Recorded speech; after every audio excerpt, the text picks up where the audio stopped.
Hello everybody, very good evening and welcome to studyIQ IAS English. Myself Abhishek Singh and I welcome you all in this session and I hope that everybody must be doing absolutely great. So guys, in this session today we are going to start with the first lecture of our series on the medieval Indian history. Basically our reference will be from the Satish Chandra, that is the very popular, in fact the most popular book to cover the medieval history for UPSC Civil Services examination. So guys, make it sure that you join the session immediately on the time, and also you should share this session quickly as soon as you join it with your friends and colleagues and other fellow aspirants who are willing to learn the medieval history. So today we are going to start the topic which is probably the most basic and fundamental topic to understand the entire medieval discourse, not only for India but also for the entire world. What is that exactly?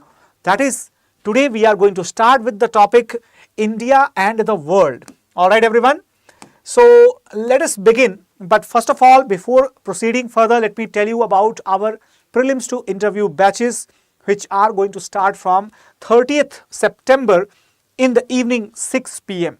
These batches are available in the English and Hindi medium, and they have everything which is required to crack the examination in the very first attempt, like current affair program, comprehensive syllabus coverage, one-to-one mentorship, and the dedicated books for reference in the civil services preparation. Everything is there. So do not delay it. Go and check it after the class on the website, and you can also download the application from the Android Play Store. Now, moving further, the medieval period, okay, which is the time period that is called medieval period. And why are we calling it as the medieval period? Let me just give you a brief explanation and listen it carefully. You will never forget that. First of all, when we talk about a timeline, okay, that particular timeline which is beginning from the very initial phases of time, we all might have heard that time is continuously moving in a linear scale as per the current scenario. In that, suppose we have categorized certain times as the ancient history,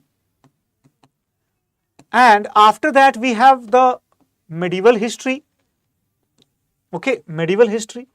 But the question comes in our mind that what happened suddenly? Why are we calling it as the medieval history? Or do you think that if suppose 800 AD is the beginning of the medieval period, so do you think that 799 AD that was the ancient period, okay, and this will become the medieval period? Is it like that? Is it like that? Absolutely not. It's not like that. So there are certain features, certain peculiar identities which are necessary to understand that due to those features, due to those specialities, we are naming a particular era as a medieval era or the ancient era. For example, which are those specialities, which are those features? Let's have a look on that. Guys, first of all, when we generally categorize the 800 to 1800 AD, generally we put this period under the medieval period, not only due to the scale of time but also due to the emergence of new social and political understandings and formations. Social and political formations means what? It means that something in the society and the political system, it took place which was not there in the earlier setup. Okay everyone, what was that something and how did it impact India? Let's find out. So when we talk about this particular location, this is basically the map of the ancient Europe, right? Ancient and medieval Europe. So this is basically the time period, right? This is basically the time period of approximately 8th century, right, 8th century to 10th century, that particular period. Are you able to see this one? See this one. After the fall of the Rome, Western Europe had constant warfare. Now guys, entire area which is visible to all of you, this entire area, that entire area was consisting of the Roman Empire. From Spain and Portugal up to the Turkey and Greece. This entire area was consisting of the Roman Empire. However, what happened? Around 5th century or around the end of 5th century, this mighty Roman Empire broke into two different parts. And have a look on this one. I have actually drawn a line to indicate the Western Roman Empire, everyone. Okay, Western Roman Empire, and this side it was called as the Eastern Roman Empire, also known as the Byzantine Empire. Byzantine Empire. Okay. Due to the enormous size, of course, this broke into two parts, Eastern Roman Empire and the Western Roman Empire. The result was that the Western Roman Empire still had the large area, therefore, there was the emergence of what? Now guys, let me tell you, this story is very, very interesting. Actually, the entire Western Roman Empire, that was attacked by several tribal invaders who had occupied the vast areas and the resources due to the weakening central authority of the Roman Empire. Okay, so it is a very natural thing. Suppose there is no guardian in your home, you will find that the children in that house or in that home, they are not very disciplined.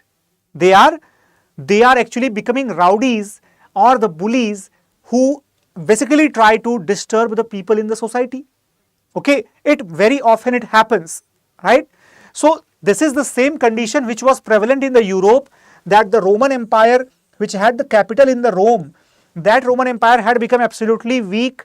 So the eastern part had consolidated with its capital in the city of Constantinople, whereas the western part, they had the emergence of several authorities.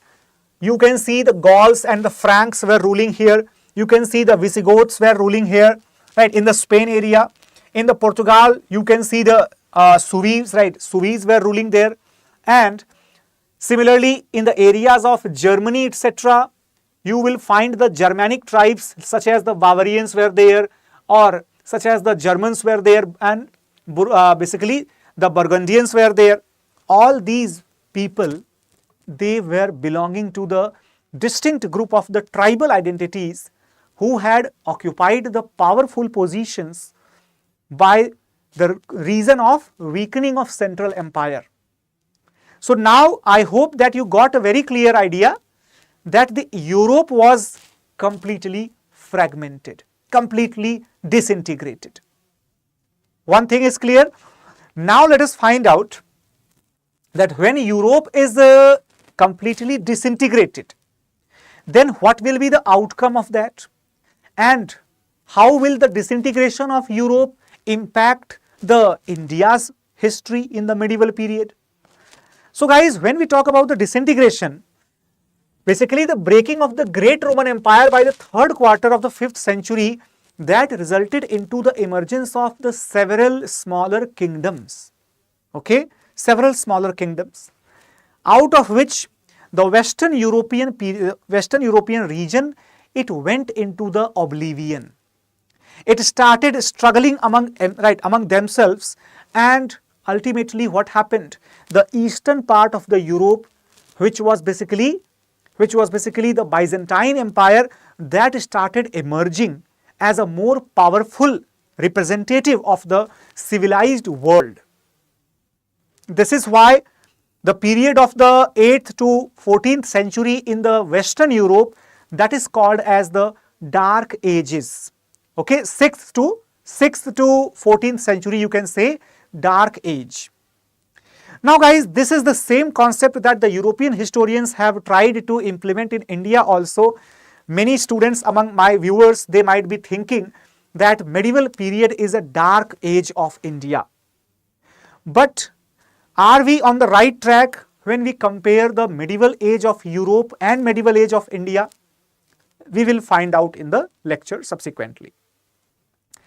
However, do you know that when we are talking about 8th century or 7th century time period, by that time Byzantine, that is the Eastern and Southern Eastern Europe, it had gained a very grand status among the civilized world and among the areas of civilized world. And not only that, even the Arabs were also competing with the Byzantines. So there is a new type of competition which started during the 7th, 8th centuries, when the Arab world started emerging under the impact of Islam, and southeastern Europe started emerging to become stronger under the impact of Christianity. Okay everyone, now the map is very essential to understand this entire story here. Look at this. This particular region indicates the junction of Turkey. This is here Turkey. Okay, it's not Turkey anymore, it's Turkey. So this is Turkey,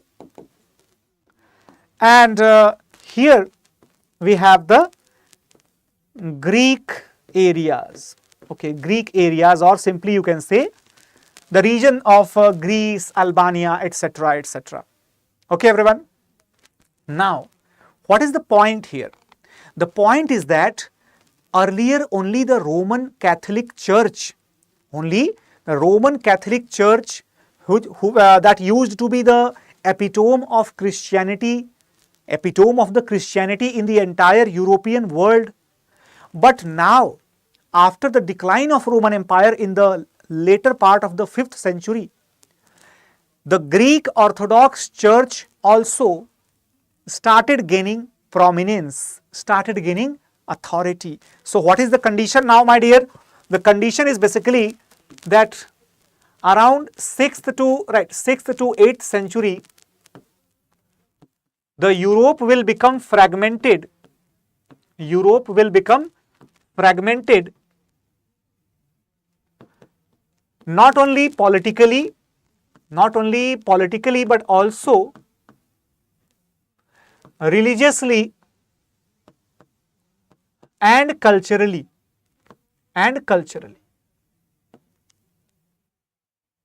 Okay everyone, political, religious and cultural differences will emerge in the European society primarily due to the rift between Roman Catholic Church and Greek Orthodox Church. Got it?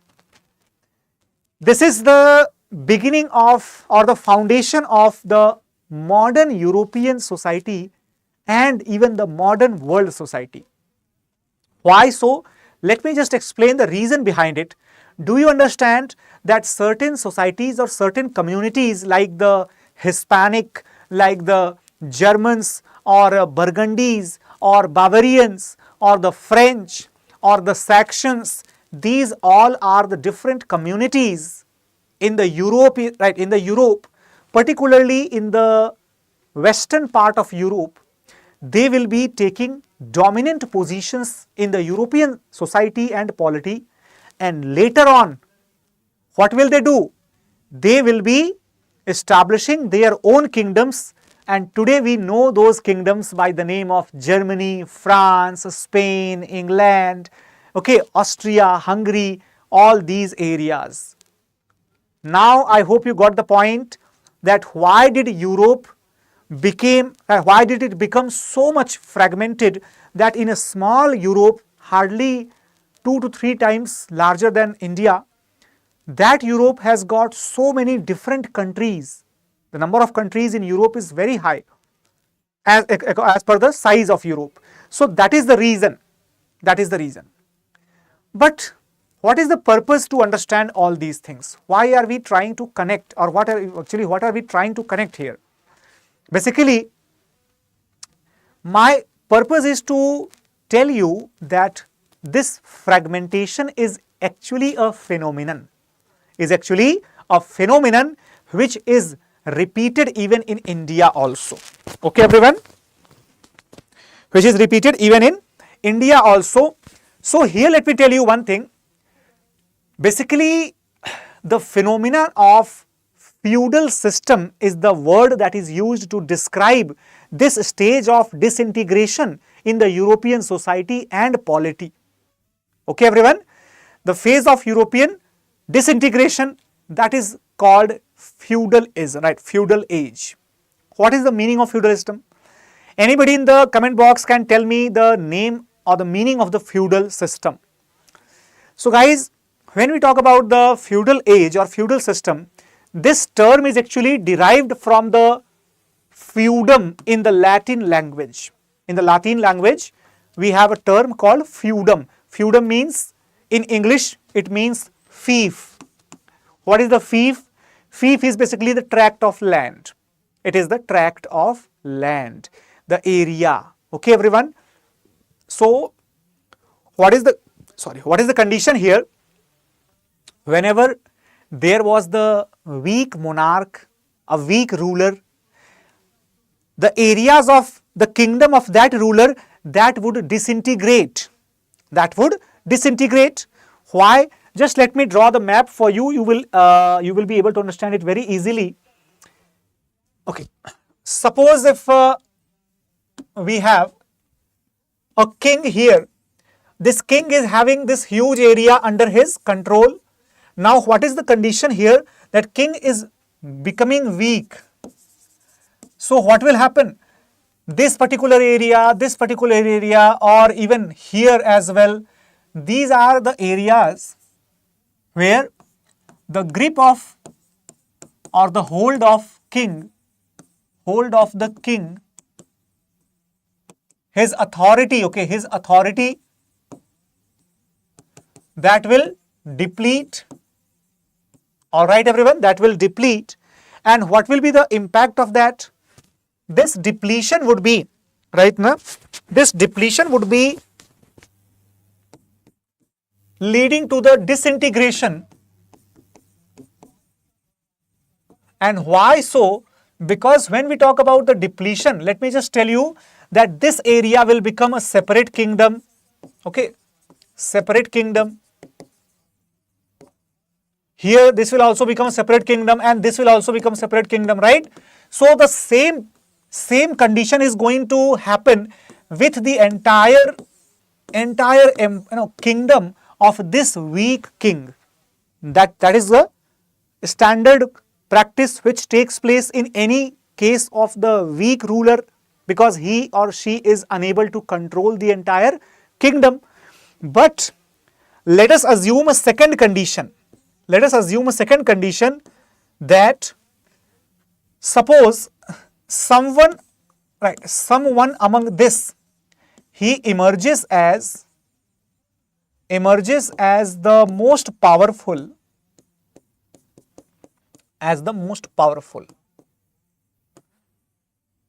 Okay, everyone. So now you can see that what is the condition? The condition is basically the king is, right, the king is just like any other local या regional ruler,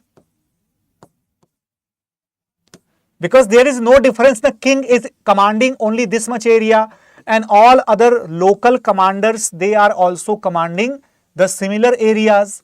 Therefore, the king has become almost like prime among the equals. But still, let me tell you, still this is not the feudal system. This is simply the disintegrated phase. Then what is the feudal system exactly? So guys, now suppose there is a one person or one particular ruler who emerges as the strongest of all of them. So what will happen? Since all of them are almost equal in the power, and they will start ruling in their respective area, they will start fighting against each other, isn't it? But when someone will emerge as powerful, they will be basically controlling or trying to control the other competing authorities. So it is very, very easy to understand that as soon as one of them will emerge as the most powerful ruler, he will try to control the other emerging authorities and will allow them to rule in their respective area, but the condition will be that they will have to take the oath of honesty and affirmity to the particular strongest ruler. We can assume this example of suppose this is a Samudragupta, okay? This is suppose Samudragupta from Indian history, and he is strongest of all of the rulers who were contemporary. So they were basically all these rulers, they surrendered in front of Samudragupta, and when they surrendered before Samudragupta, what did Samudragupta would do? What did he do? He allowed all of them to continue as the rulers of their respective areas, but took the guarantee to protect them, but also asked them to fulfill some conditions. What are those conditions? Those conditions will determine the feudal system. Okay, everybody. So I hope that it is absolutely clear to all of you. Now, here, those conditions are basically the maintenance of the serf and manor. Okay, the serf and manor. Now, what is the rule here? The rule is basically here what happens, the position of monarch grew stronger, the fief were assigned to the vassals, the areas, the lands were basically assigned to the subordinate rulers, those rulers who had accepted the sovereignty of the strongest one, they were called vassals, and those vassals became the local ruling authority who could assign their own area to their subordinate. So it is like that. It is like that. The strongest king and the smaller kings in the nearby areas, smaller kings. So they are, this is the strongest king. They are called as vassals. They are attached to the king by two conditions. Which are those two conditions? Number one, the land assignment or the area assignment. Okay, for the revenue. Okay, and second thing that will be the maintenance of the army. Do you remember the yesterday's class? We have already covered this type of explanation. So now this person who is bonded with the king, this person will be called as vassal. This entire system will be called as feudal system. So I hope that feudal system is absolutely clear to all of you, where the king used to share his power or his authority over a certain area with his subordinate ruler, who is provided the authority to rule in that area, to collect the revenue in that area, and to maintain an army in that area, just under the trust of the supreme ruler. Okay, this system is called as the feudal system. Now my question to all of you is that, why did such a system emerge? What is the reason? Right? What is the reason of the emergence of such a system? So guys, reason is very simple. What happens? Let us assume that you are a ruler of a very huge empire, but you have the duty to protect that empire.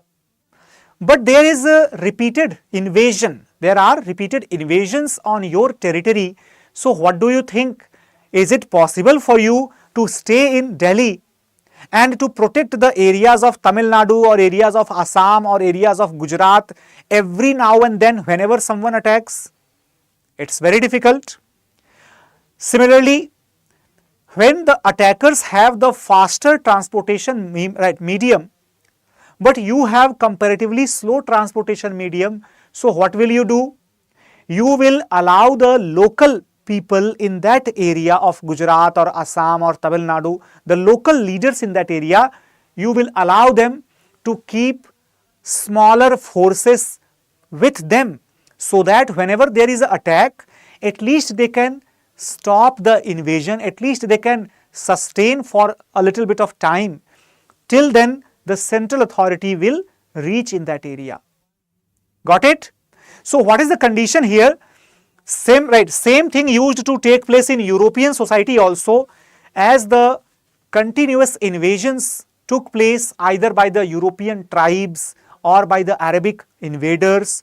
Therefore, it was very essential for the bigger ruler to have the vassals or the subordinate rulers.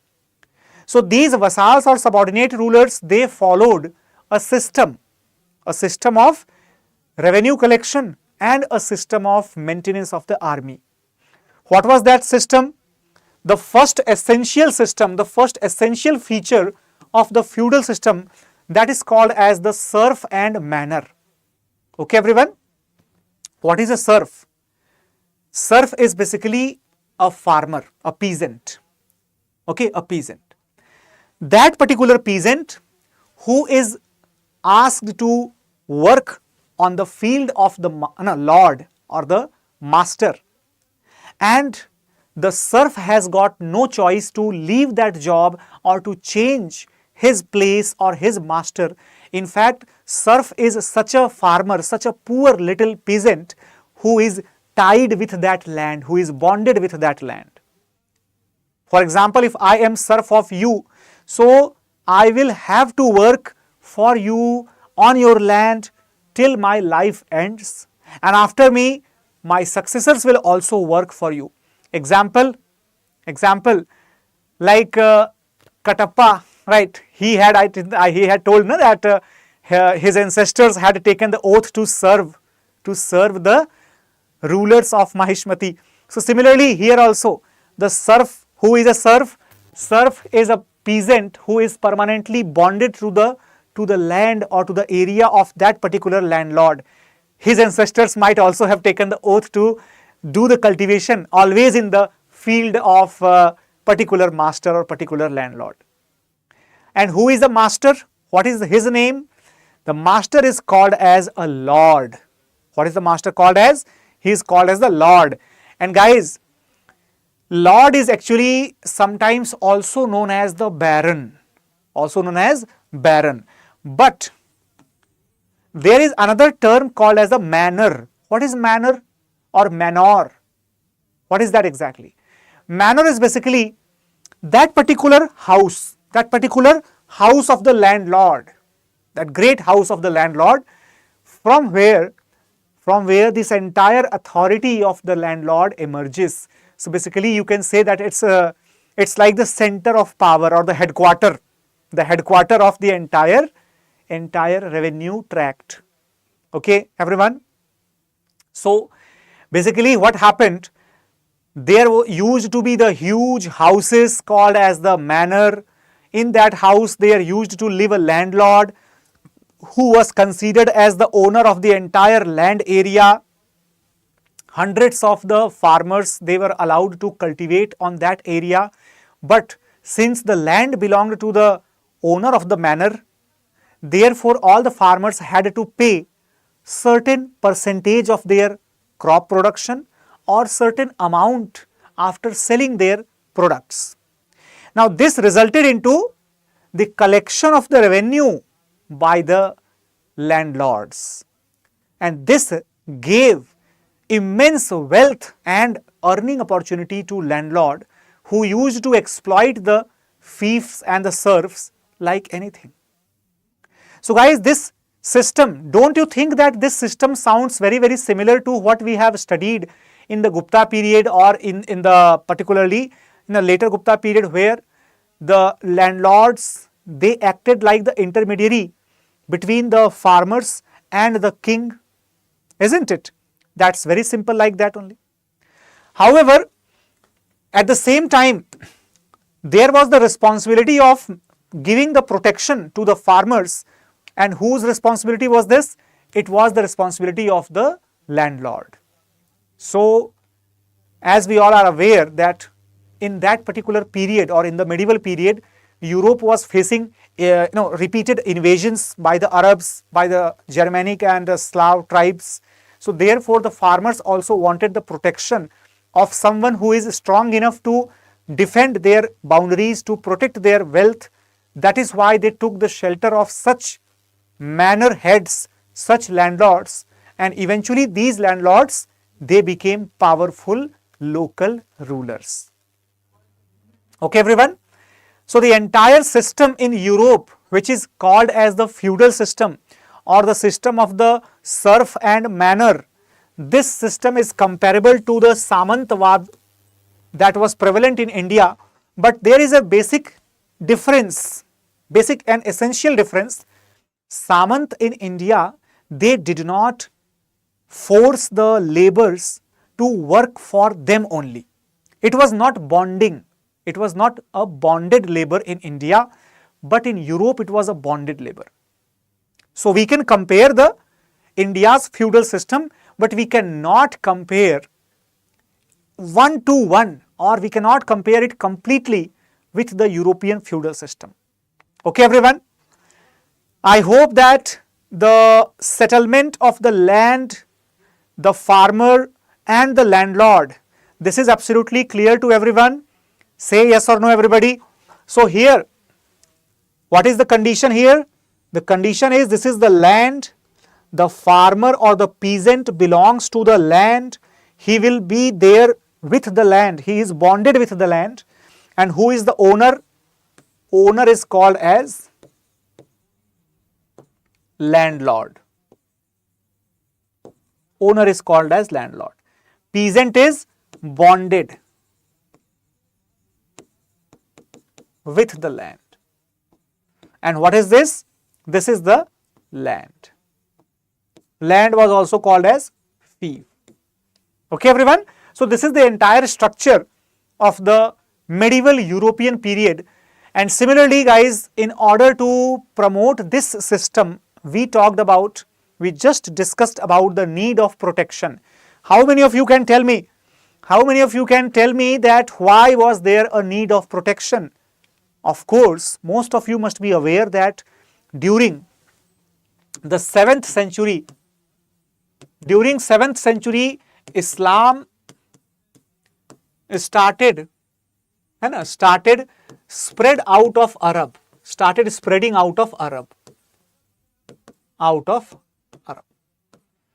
Yes everyone, is it clear to all of you? The Islam started spreading out of Arab, and the first target would be naturally the Roman Empire, because they were prosperous, they were rich, and they were situated in the very close areas. So the European, I would say the Roman Empire, the Byzantine Empire and the Iranian Empire, these two became the most initial victims of the Islamic expansion, and therefore the Persia or the Iran, that fell very quickly. But which dynasty was there to resist the expansion of Islam in the European area? That was the Byzantine Empire. And in the Byzantine Empire, what was the condition going on?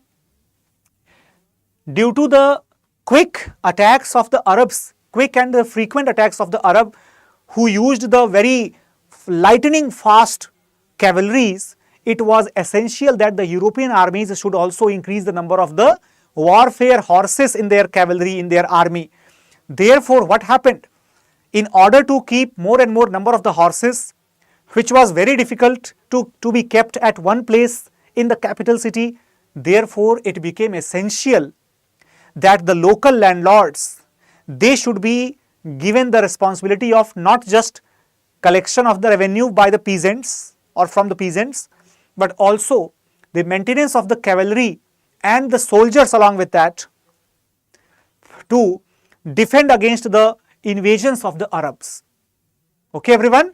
So this is why the combined necessity of the defense against Arab invasion and the requirement of local revenue collection and maintenance of law and order, the combined necessities that resulted into the development of the decentralized power centers, where the local chieftains, they became very powerful, in fact as powerful as the central ruler himself, and this is the period of feudal age or feudal system.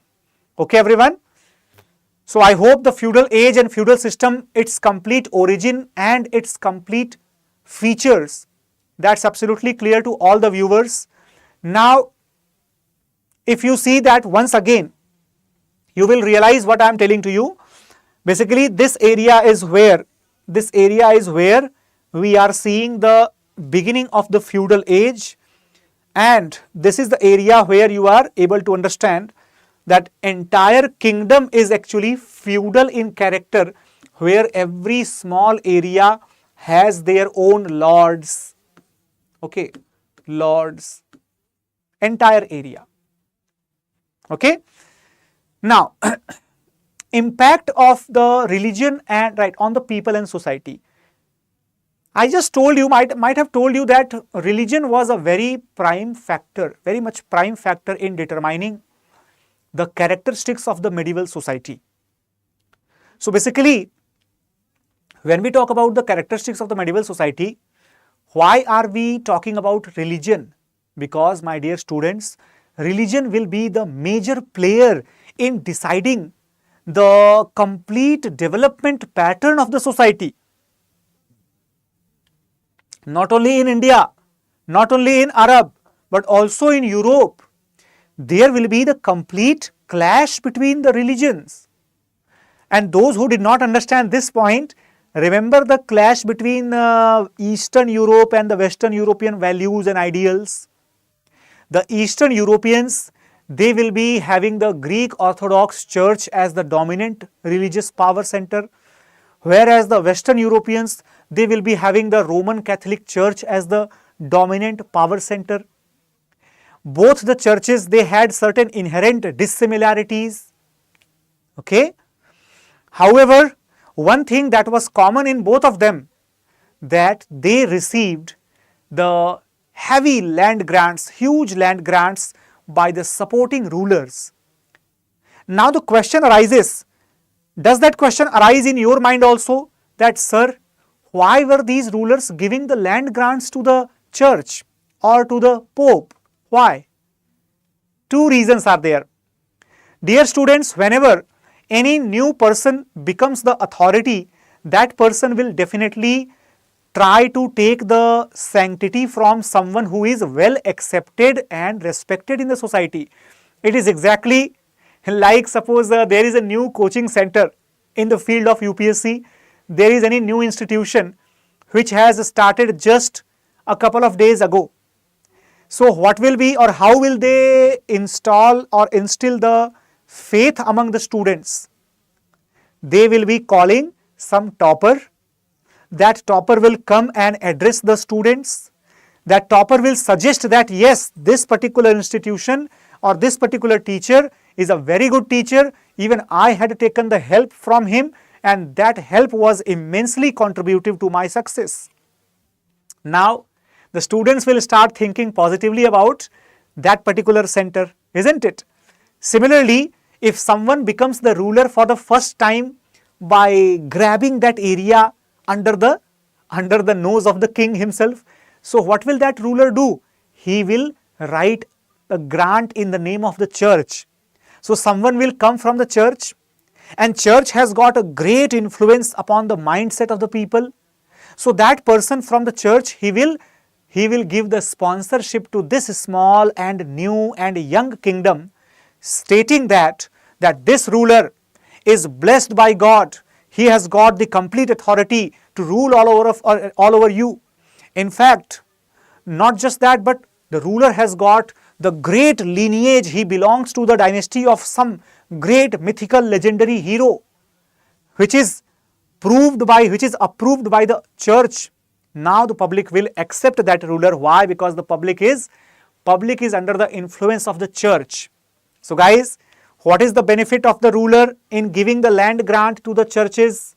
The rulers started getting the great affirmatives, great approvals by the public.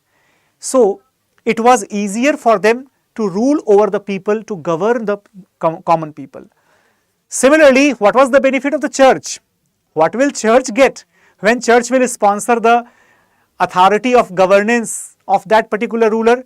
Church will get the area, the wealth, the land, and the tax exemption that will also be there.